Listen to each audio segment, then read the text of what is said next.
나스닥 전체 역사에서 두 번째로 높은 상승률을 기록한 게 4월 9일이었다라고 말씀을 드릴 수가 있겠고요. 이렇게 엄청난 상승이 있었던 요때들은 항상 하락장의 가운데에서 나타났다라는 게 흥미로운 포인트가 되는 것 같습니다. 물론 이제 백미러 보고 운전할 수는 없잖아요. 과거의 역사가 이랬다고 해서 요때도 그럴 것이냐라고 단정 짓기는 조금 힘들 것 같습니다. 근데 제가 보기에는 지금 요 상승은 하락장의 한가운데에서 일어난 상승일 가능성이 높다라고 저는 보이고 있고요.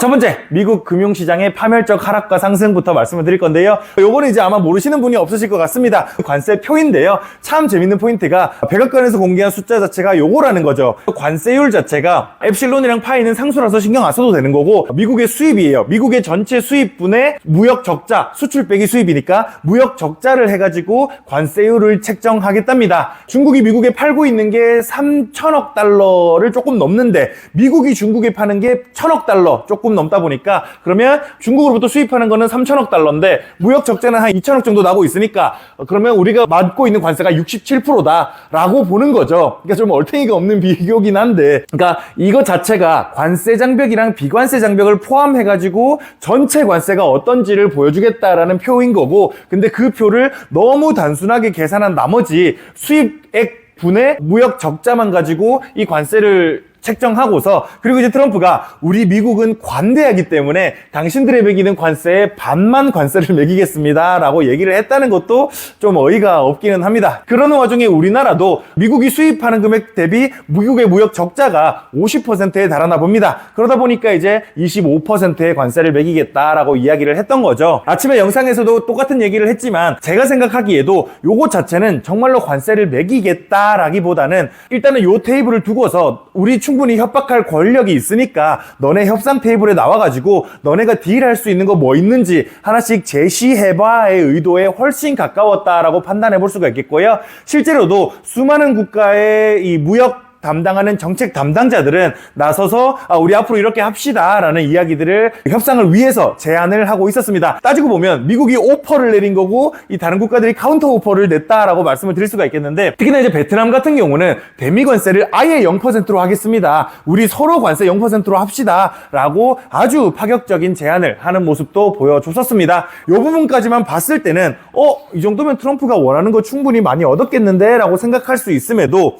중국은 전혀 그런 점에서 물러서지 않았다는 게 좀 특이한 점이다 라고 말씀을 드릴 수가 있겠죠. 4월 2일에 34% 상호관세 발표하겠다라고 했는데 4월 4일날 바로 미국산 제품에 34% 보복관세를 매기겠다라고 했고요. 그 다음 또 84%로 인상하겠다고 했고, 다시 중국도 84% 인상하겠다 했고, 그 다음 미국이 또 125%로 인상하겠다 했고, 요 다음 날인가 요때 또 125%로 인상하겠다라고 이야기를 했습니다. 그렇게 이야기를 하고 나서 그 이상 관세를 올리는 거는 어차피 중국이 미국으로부터 수입하는 게 관세를 125%로 했을 때 아예 수입이 안 될 거기 때문에 이 이상 관세를 올리는 거는 의미가 없다라는 뉘앙스로 우리는 이제 미국이 관세를 얼마나 올리든 무시하겠다라고 스탠스를 보여줬었습니다.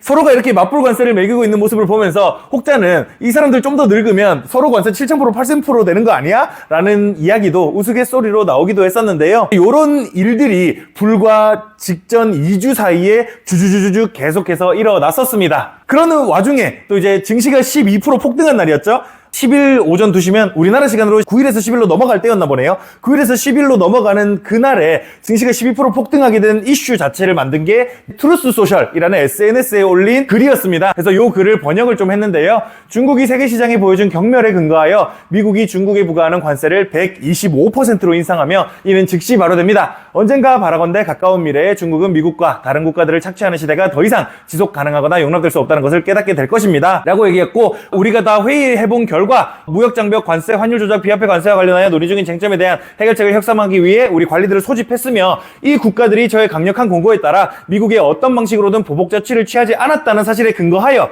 저는 90일간의 관세 유예를 승인하고 이 기간 동안 상호관세 10%로 대폭 인하하며 이 또한 즉시 발효됩니다. 이 문제에 관심을 가져주셔서 감사합니다 라고 말을 순식간에 바꾼 게 참 흥미로운 포인트가 되는 거죠. 근데 재밌는 게 또 여기서는 기본적으로 모든 국가의 상호관세 10%는 다 매기겠다고 했었거든요. 그래서 그래서 이제 요 트윗에서도 상호관세를 10%로 대폭 인하하며 라는 표현을 썼는데, 정작 무역 담당자들한테 물어보니까 요것도 없습니다 라고 이야기를 했다는 게 좀 웃긴 점인 거죠. 그러니까 지도 하도 말을 바꾸다 보니까 요게 있는 건지 없는 건지도 지 스스로도 헷갈릴 정도인 점이, 대국적으로 좀 정치를 했으면 좋겠는데 대국적으로 하지 못하고 있는 거 아닌가라는 생각이 많이 드는 것 같습니다. 트럼프 보고 그런 얘기들 많이 하죠. 8900팩이 10회 실시 그래놓고 목소리가 작다 20회 실시 이랬다가 125회 실시 이랬다가 중국이 저는 싫은데요 했더니 너는 125회 실시 나머지는 10회만 하고 끝내, 이런 비유도 많이 나오고 있는데요. 뭐가 됐건 간에 이 SNS 정치를 정말 많이 하고 있는 와중에 요게 이제 10일 날 새벽 2시 18분에 이렇게 트윗을 했던 거고, 그리고 그 전날 한국 시간으로 4월 9일 날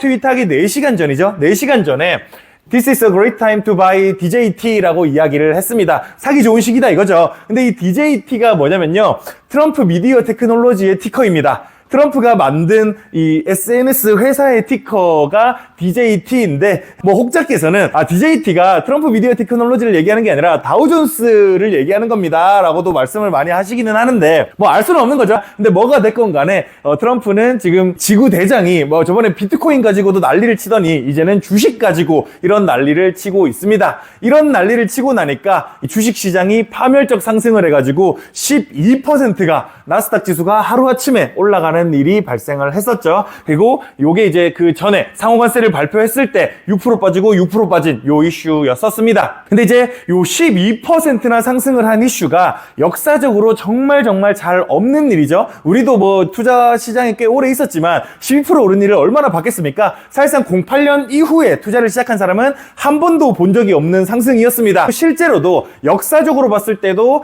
나스닥 전체 역사에서 두 번째로 높은 상승률을 기록한 게 4월 9일이었다라고 말씀을 드릴 수가 있겠고요. 보시면 2001년 1월 3일 날 14%로 나스닥 역사상 가장 많은 상승폭을 기록했고요. 그리고 25년 4월 9일에 역사상 두 번째로 높은 상승폭을 기록을 했습니다. 근데 이제 요 상승 기록을 보면요, 좀 흥미로운 게 있습니다. 언제였냐면요, 2001년이었고 2025년, 2008년, 2000년, 2008년, 2020년, 2001년, 2001년, 2020년, 2000년이었다는 거죠. 요 시기가 언제였느냐는 우리 모두가 잘 알고 있다고 생각을 하고 있습니다. 가장 많이 올랐던 요 시기에는요, 요때였습니다. 2001년 1월 3일 요때였는데, 요때 이미 하락장의 한가운데 있었을 때였고요. 그리고 그 한가운데에서 요때가 2400포인트였는데 여기서 더 떨어져서 반토막이 났습니다. 그래서 1100포인트까지 떨어지는 일이 요 시기에 발생을 했고요. 그리고 2008년에 10월 13일 요때가 또 11%나 올랐던 이슈가 있었을 때였거든요.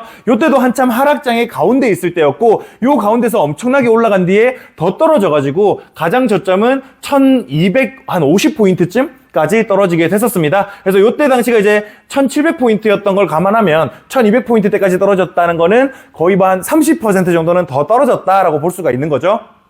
그래서 이렇게 엄청난 상승이 있었던 요때들은 항상 하락장의 가운데에서 나타났다라는 게 흥미로운 포인트가 되는 것 같습니다. 근데 뭐 물론 이제 백미러 보고 운전할 수는 없잖아요. 과거의 역사가 이랬다고 해서 요때도 그럴 것이냐라고 단정 짓기는 조금 힘들 것 같습니다. 근데 제가 보기에는 지금 요 상승은 하락장의 한가운데에서 일어난 상승일 가능성이 높다라고 저는 보이고 있고요. 그거는 이제 이번 이슈에서 말씀을 드리도록 하겠습니다. 뭐가 됐건 간에 주식 시장도 엄청난 폭락을 했지만, 제가 지지난주 이슈 리뷰에서도 말씀을 드렸지만 채권 시장이 주식 시장보다 2배는 규모가 크다라고 말씀을 드렸고, 그러는 와중에 지금 미국의 채권입니다. 미 국채가 25년의 만기에 달하는 자금이 무려 7조 달러에 달하고 있습니다. 근데 이게 사실 작년에도 24년의 만기에 달하는 자금이 7조 달러쯤 됐었거든요. 근데 그거를 또 이제 단기채를 계속 찍어내면서 제닛 옐런 행정부 당시에 계속 3개월물, 6개월물, 1년물 미만 이런 단기채로만 계속 찍어내면서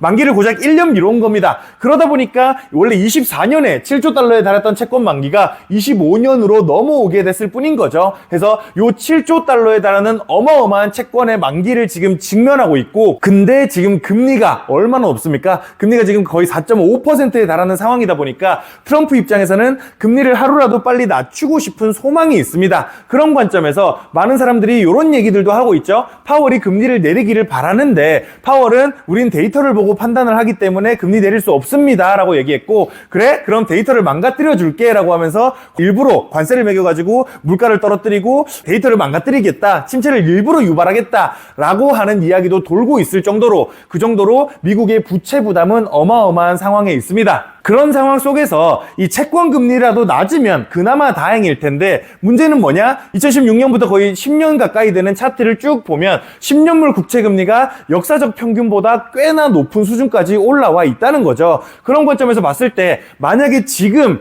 장기채를 재융자하게 된다면, 리파이낸싱 하게 된다면 여태까지 빌려왔던 이자보다 훨씬 많은 이자를 지불해야 할 수밖에 없을 겁니다.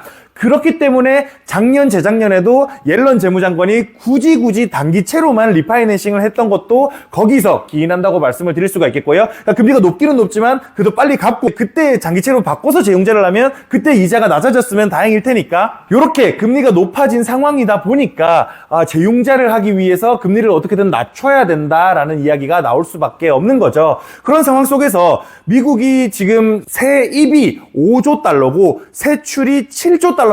어쨌든 간에 2조 달러는 손해를 보고 있다는 거고, 그만큼 1년에 부채를 2조씩은 더 져야 된다는 거죠. 재정적자를 보고 있다는 말씀을 드린 거예요. 재정적자를 보고 있는 만큼 요 7조 달러의 빚을 줄일 수는 있느냐? 그것도 안 된다는 거죠. 그러니까 어쩔 수 없이 다른 선택지가 없습니다. 무조건 재융자를 할 수밖에 없는 거라는 거죠. 물론 제닛 옐런 때처럼 요거를 미룰 수는 있겠으나, 요거를 미룬다고 해서 부채가 줄어듭니까? 줄어드는 게 아니라 그냥 36조 달러에 달하는 빚이 내년 이맘때쯤 되면 38조 달러로 또 2조 더 늘어날 뿐이라는 거죠. 그 와중에 이자까지 더 내면 그보다 더 늘어날 가능성이 훨씬 높다는 점에서 지금 가장 중요한 것들은, 물론 도지가 일을 열심히 해가지고 지금 재정 지출을 줄이고 있는 노력도 하고 있지만 아직까지는 미미합니다. 그게 눈에 띄게 보일 정도가 안 되다 보니까 가장 급선무는 리파이낸싱 과정에서 이 금리를 조금이라도 낮추는 게 가장 급선무다. 그러니까 재정 적자 문제를 가장 빠르게, 해결까지는 아니더라도 미룰 수 있는 이슈가 된다는 거죠. 그래서 트럼프 입장에서는 이 금리를 어떻게든 낮추는 게 아주 중요한 이슈일 수가 있다라고 정리를 할 수가 있겠는데, 최근 또 문제가 뭐냐? 트럼프가 이제 상호관세 매기겠다고 발언을 하고 나서 금리가 떨어지나 싶더니, 그러니까 장기채 기준입니다. 장기채 기준으로 금리가 3.8%대까지 떨어지나 싶더니 결국 도로아미타불이 되었다는 거죠. 심지어 과거 3월 당시의 10년물 국채 금리보다 훨씬 더 높아졌다는 점에서 더 무서운 상황이 만들어지고 있습니다. 근데 이제 요 채권 금리가 왜 이렇게 급등했냐를 가지고는요, 중국이 지금 보복관세 때문에 채권을 팔았다라고 하는 얘기도 있고요. 이미 아시겠지만 한번 말씀을 드리자면, 채권은 이제 수요가 많으면 많을수록 금리가 떨어지고, 수요가 없으면, 그리고 매도 압력이 강하면 강할수록 금리가 높아진다는 거는 이미 다들 알고 계실 겁니다. 중국이 보유하고 있던 미국채를 팔아서 금리가 이렇게 올라갔다라는 얘기도 있고요.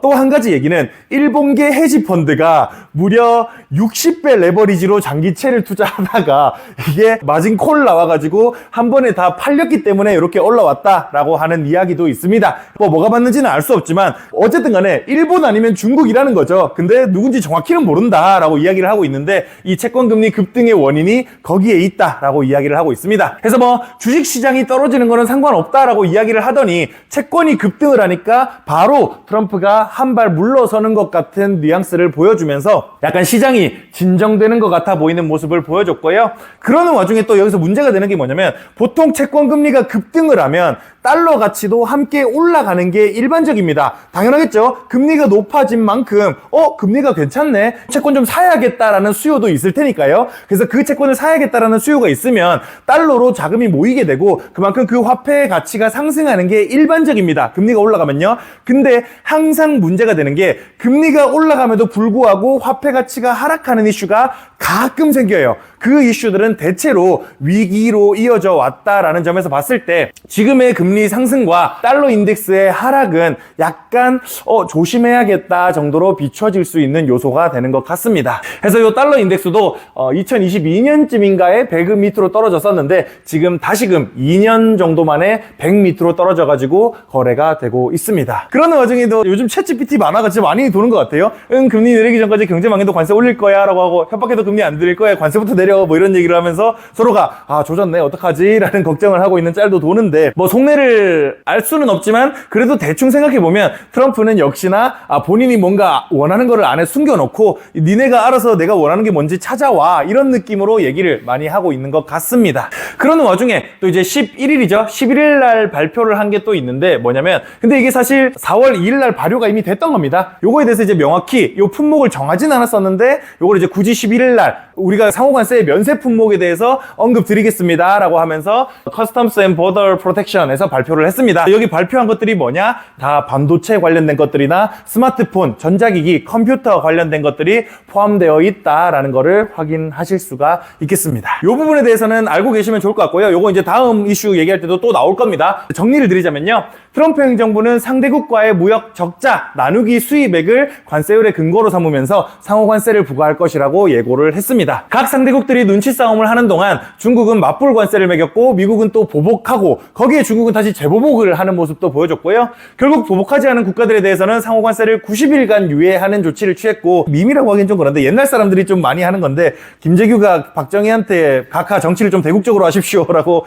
한 게 있는데 트럼프도 좀 대국적으로 해야 되지 않을까라는 생각이 들고 있습니다. 발표 당일 나스닥이 무려 12%나 폭등하는 이슈가 있었고 미 증시 역사상 두 번째로 높은 상승률을 기록하며 장이 마감했습니다.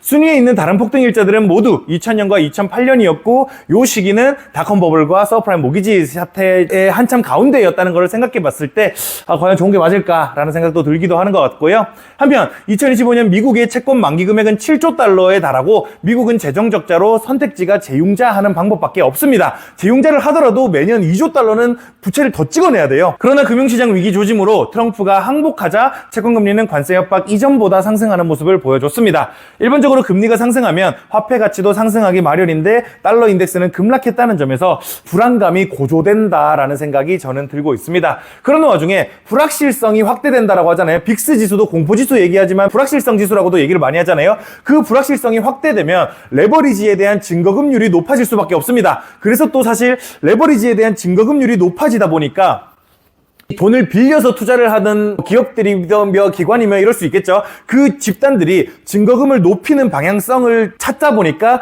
금융환경이 긴축적으로 되어가는 것 또한 이번에 금융시장의 이슈 중에 하나라고 말씀을 드릴 수가 있겠습니다. 주식시장을 흔들기도 했고 채권시장을 흔들기도 했던 이슈 중에 그것도 포함된다라고 말씀을 드릴 수가 있겠습니다. 하는 양이 이제 영향을 줄 만큼 는 건가? 사실 중국이 지금 보유하고 있는 채권이 1000억 달러도 안 되거든요. 1000억 달러 밑으로 내려온 지가 재작년인가 그랬었거든요. 국가가 보유한 채권 순위로는 전 세계에서 2위입니다. 일본이 제일 많고 일본 다음으로 이제 중국이고 요런데 지금 아마 제 기억으로는 800억 달러 수준으로까지인가 낮춘 걸로 알고 있거든요. 전체 금액 대비 영향력으로 따지면 한 2, 3%밖에 안 된다. 이런 얘기가 나오고 있기는 하나 근데 그만큼의 돈이 한 번에 터져 나오는 거는 또 얘기가 달라지는 거다 보니까 원래 이제 주식도 그렇잖아요. 애초에 거래되는 것 자체는 유통주식이라고 하죠. 유통주식 자체는 전체 상장 주식의 10% 가지고 유통주식이 다 이제 돌고 하면서 가격을 만드는 거잖아요. 그러다 보니까 채권도 그런 관점에서 접근을 해봤을 때는 뭐 고작 2, 3%밖에 안 된다라고 무시하기에는 적지 않은 금액인 것 같다라는 생각이 들고 있습니다. 그래서 뭐 긴 호흡으로 봤을 때야 뭐 진짜 5년, 6년, 7년, 10년 이렇게 본다면야